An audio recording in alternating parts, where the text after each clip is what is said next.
இருக்கீங்க? என்ன கேட்டா பாருங்க, உங்க பையன் கண்ணை யாருக்கும் தானம் கொடுக்கலான்னு சொல்றான். என்னன்னு சொல்லிக்கிறாங்க. கண்தானமா நல்ல சேர்ந்தானே. இதற்கும் நம்ம பொது மக்களிடம் ஆலோசனை கேட்டு வருவோமே. நன்றி அம்மா. என்ன சொன்னீங்களும் இப்படி சொல்றீங்க? இதெல்லாம் வேண்டாம், நீங்க சும்மா இருக்கும். அவன் தான் ஆசைப்படுகிறானே. நாமும் கண்தானம் என்றால் என்னவென்று நாம் மக்களிடம் கேட்டு வருவோமே. சரி வாங்க போகலாம். சரி வா போகலாம். பொது மருத்துவமனை கிஷோர் அம்மா மற்றும் கிஷோர் அப்பா மருத்துவர்.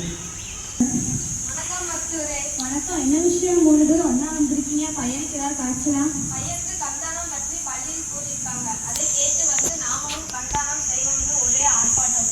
அதுதான் உங்களை பார்த்து ஆலோசனை கேட்போம் என வந்தோம் மருத்துவரே. அது நல்ல விஷயம். நாம் அனைவரும் கண்தானம் செய்ய வேண்டும். கண்தானம் என்பது உயர்ந்த செயல். நாம் அனைவரும் கண்தானம் செய்தால் பார்வையற்றவர்களுக்கு பார்வை கிடைக்கும். யார் யாரெல்லாம் கண்தானம் செய்யலாம்? கண்தானம் செய்வதற்கு வயது வரம்பு கிடையாது. சர்க்கரை நோய்கள் கூட கண்தானம் செய்யலாமா?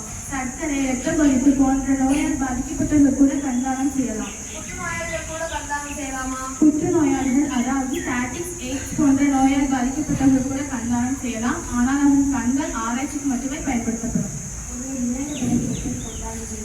2 6 மணி நேரத்திற்குள் கண்தானம் செய்திட வேண்டும். நமது உறவினர்கள் அருகில் உள்ள பொது மக்களிடம் தொடர்பு கொண்டு நாங்கள் தொடர்பினை கொடுக்க வேண்டும். கண்களை எடுக்க எவ்வளவு நேரம் ஆகும்? 20 நிமிடங்கள் ஆகும்.